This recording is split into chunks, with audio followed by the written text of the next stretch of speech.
やろうと思ってなかなかやってなかった愛車自慢動画の第2弾です。前回自慢させてもらったのは歴戦の相棒みたいなやつだったけど、これは今の女です。言い方。基本的なコンセプトは見た目も走りも愛せる1台って感じで、結構気を使って組みました。見た瞬間のかっこよさと花があり、走り出してもその期待を裏切らないってのを大事にしました。フレームはイタリアソメクのディアブロ XLT というカーボンモノコックです。2010年頃のフレームだけど、実際組んだのは2023年だったかと思います。ハイエンドではないけど、当時としてはかなり高級な良いフレームです。見ての通り、いかにもイタリアな情熱的な赤が映えます。ビジュ面ではこのフレームを生かした派手さを重視しつつ、下品にならないギリを狙ってます。背景の地中海ともよく合いますね。嘘をつくな。カラーリングの分かりやすい工夫は白いバーフェットと白いサドルだね。これでフレームだけが目立つ感じにならず、全体的に存在感のバランスが取れると思う。お手入れ大変。おしゃれは気合って古事記にも書いてある。ビジュ面でかなり貢献度高かったのがホイールです。これはカンパニョーロのゴーラ WTO45 ってホイールです。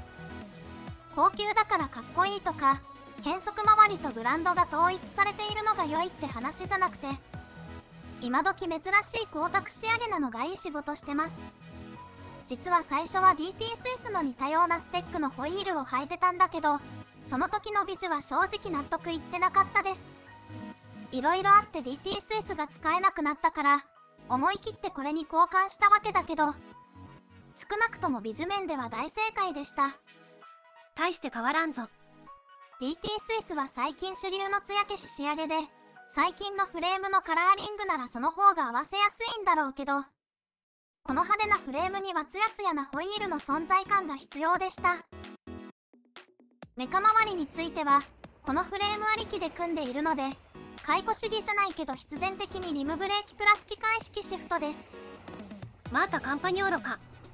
カンパニョーロ好きなのは確かだけどさ、そもそも12速世代のリムブレーキプラス機械式シフトを出してるのカンパニョーロしかないし、ゴーラ WTO を買った理由もそうだけどさ、今後この組み合わせのレースグレードの機材が開発されることはないだろうから、フレームは少し世代がずれるけど、この古典的な組み合わせの終幕機を飾るのに恥じない車体にしたいって裏テーマもありました。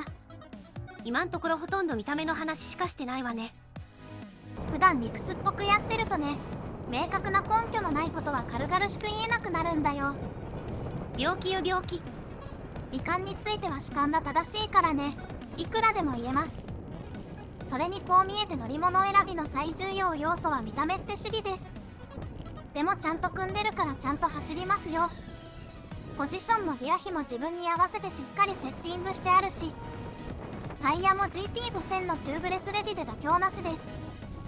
最新スペックでもないし、合理的でもないし、コスパが良いわけでもないけど、最初に言ったビジュの良さとそれを裏切らない走りってコンセプトはちゃんと達成できてると思います。いや、コスパのパを満足度とするならめっちゃコスパいいかな。いくつかここ好きポイントをピックアップしたいんだけど、まずここ、フロントディレイラー周りのメカメカ感がたまらなく好き。変速性能向上のために世代ごとにごつくなるディレイラーは賛否両論ってわかるけど、フロントは間違いなくかっこよくなってると思う。ちなみにフロント変速性能はかなり良くなっていて、ほとんどショックレスで滑らかな変速ができます。以前使ってた11速のアルテグラとも遜色ないです。あとここらへん。なんかついてるわね。超型のワイヤーエンドキャップです。何か意味はあるのかしら？単なるアクセサリーだよ。差し色の少ない車体だから、我ながら良いアクセントになってると思う。ここら辺で遊べるのはリムブレーキ車の特権ということで。というわけで、今日の動画はこれだけです。普段は解説関係中心にやってるので、よかったらこの後見に行ってみてください。気に入ってくれたらチャンネル登録とかしてもらえると嬉しいです。それじゃ、また別の動画で、バイバイ。バイバイ。